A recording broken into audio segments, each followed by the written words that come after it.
Can Yaman te va a dejar helado con lo que se está diciendo. El productor ha soltado la bomba, y no es nada de lo que esperábamos. Agárrense porque esto es puro salseo turco del bueno. Se viene hablando de un supuesto secreto que tiene a muchos con los ojos como platos. Al parecer, un productor turco de esos que mueven los hilos en la industria, ha soltado una perlita que deja a Can Yaman en una situación, digamos, comprometedora. Y todo gira en torno a la pregunta, ¿le están pagando para hacer algo? Sí, como lo oyen. No es que se esté inventando nada, es que el productor lo ha dicho clarito, o casi clarito. Imaginen la escena, el mundillo de la televisión turca, que ya de por sí es un drama, se sacude con estas declaraciones. El productor, sin pelos en la lengua, ha insinuado que hay una operación detrás de todo. ¿Qué operación? Pues una en la que parece que a Can Yaman le están dando una compensación para que haga lo que haga. Esto abre la puerta a un montón de teorías, ¿no creen? Para ser honestos, yo siempre he visto a Can Yaman como un chico lanzado, con carisma, que se curra sus papeles. Pero si esto es cierto, si hay un pago detrás de cada movimiento, de cada sonrisa, de cada supuesto romance, entonces la cosa cambia radicalmente. No es que sea el primero ni el último actor al que le pase algo parecido, pero viniendo de Can Yaman, que tiene una legión de fans que lo adoran, pues da que pensar.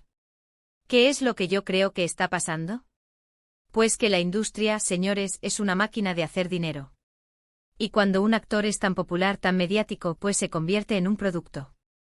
Y como todo producto, hay que venderlo. Si para venderlo hay que darle un empujoncito, un incentivo extra, pues se le da. Muchos dirán que es la vida misma, que así funcionan las cosas. Pero yo sospecho que esto va más allá de un simple acuerdo comercial. Esto podría explicar algunas de las decisiones que ha tomado Can Yaman últimamente. Esa presencia constante en los medios, esos rumores que parecen tan planeados. ¿Será que todo es parte de un guión, pero uno que no está en la pantalla, sino en la vida real? Imagínense, le pagan por ser Can Yaman, por ser el centro de atención.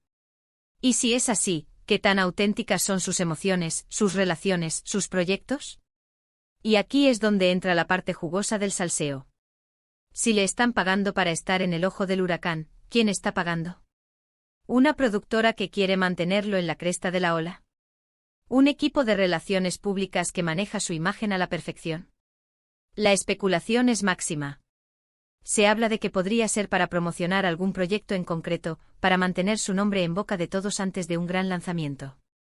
O peor aún, para desviar la atención de otros asuntos.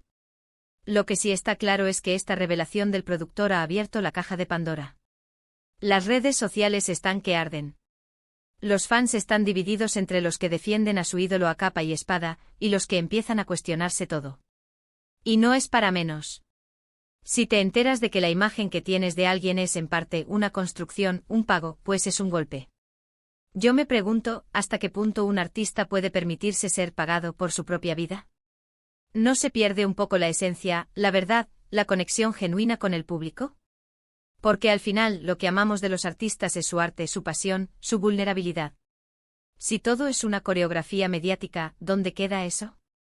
Y una cosa más, esta historia nos enseña que en el mundo del espectáculo, la realidad y la ficción a menudo se mezclan hasta ser irreconocibles.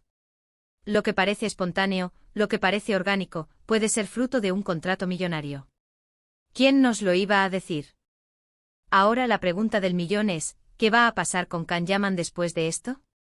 ¿Seguirá siendo el mismo ídolo para sus fans? ¿Se verá afectado su carrera? O quizás, y esta es mi gran duda, todo esto es precisamente lo que necesitaba para dar un giro a su carrera y demostrar que hay mucho más allá de lo que se ve a simple vista. ¿Vosotros qué pensáis? ¿Es solo una estrategia de marketing, o hay algo más oscuro detrás de todo esto?